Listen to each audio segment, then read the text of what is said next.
اپنی مصیبت میں خوش ہوں، rejoice in your tribulation.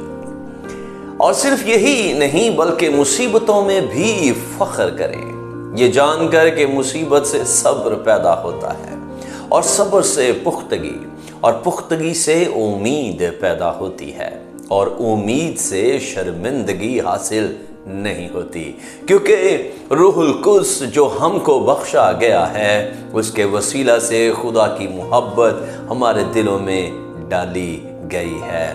Romeo 5:3-5 آیات ہے۔ خداوند یسوع مسیح کی سلامتی ہمیشہ آپ پر قائم رہے۔ عزیزو، خدا کے ہر بچے کے لیے بہترین لمحات میں سے ایک وہ دن ہے جب وہ دوبارہ پیدا ہوتا ہے۔ یہ وہ دن ہے جب آپ کا دل مسرور ہوتا ہے اور مسیح یسوع کے ذریعہ ابدی زندگی کے لیے نجات پانے پر خوش ہوتا ہے، تاکہ آپ باپ کے ساتھ رفاقت رکھ سکیں اور خدا کے فرزند کہلائیں۔ ایمال کی کتاب اس کا 2 باب اور 42ویں آیت میں یوں آیا ہے، اور یہ رسولوں سے تعلیم پانے اور رفاقت رکھنے اور روٹی توڑنے اور دعا کرنے میں مشغول رہے۔ یاد رکھیں، خدا کے ساتھ رہتے ہوئے زندگی گزارنے میں آپ کو مصیبتوں سے گزرنا پڑے گا۔ یہ مشکلات مختلف نوعیت کی ہو سکتی ہیں اور وہ خدا کے فرزندوں کو منفرد طور پر ہی برداشت کرنا پڑتی ہیں۔ یہ ایک ایسی تربیت ہے جو خدا اپنے بچوں کو دیتا ہے تاکہ وہ زندگی کے مشکل وقت کو برداشت کرنے کی طاقت حاصل کر سکیں۔ عزیزوں، مشکلات و مصائب کے دوران خوشی کا راستہ تلاش کریں، کیونکہ وہ آپ میں صبر، پختگی اور امید پیدا کریں گی۔ صبر، پختگی اور امید آپ کی زندگی میں ہر قسم کی شرمندگی کو شکست دیں گے، اور آپ خدا کے پاس ایک بہترین انتخاب بن جائیں گے جسے وہ دنیا کو برکت دینے کے لیے استعمال کرے گا۔ ہاللیلویہ۔ 2 کرنتھیوں اس کا 11واں باب اور اس کی 23ویں سے 33ویں آیت میں آئیں، پولس رسول کی زندگی سے سیکھیں جب وہ اپنے دکھوں کا بیان کرتا ہے۔ وہ کہتے ہیں، کیا وہی مسیح کے خادم ہیں؟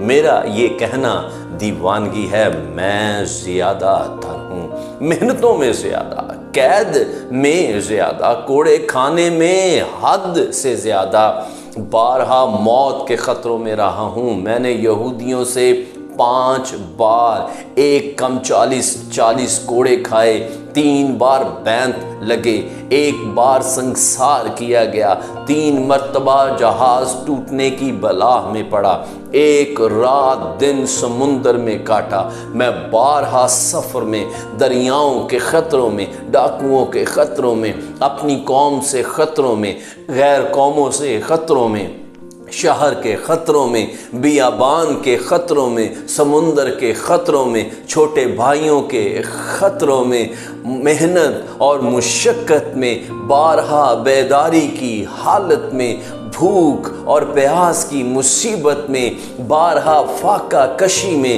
سردی ننگے پن کی حالت میں رہا ہوں، اور باتوں کے علاوہ جن کا میں ذکر نہیں کرتا، سب کلیسیاؤں کی فکر مجھے ہر روز دباتی ہے۔ کسی کی کمزوری سے میں کمزور نہیں ہوتا، کسی کے ٹھوکر کھانے سے میرا دل نہیں دکھتا۔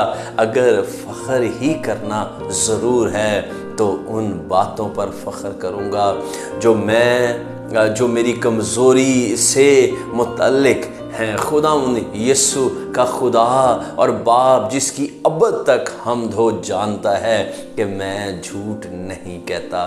دمشق میں اس حاکم نے جو بادشاہ ارتاس کی طرف سے تھا، میرے پکڑنے کے لیے دمشقیوں کے شہر پر پہرا بٹھا رکھا تھا۔ پھر میں ٹوکرے میں کھڑکی کے دیوار پر لٹکا دیا گیا اور میں اس کے ہاتھوں سے بچ گیا۔ خداوند کی حمد ہو۔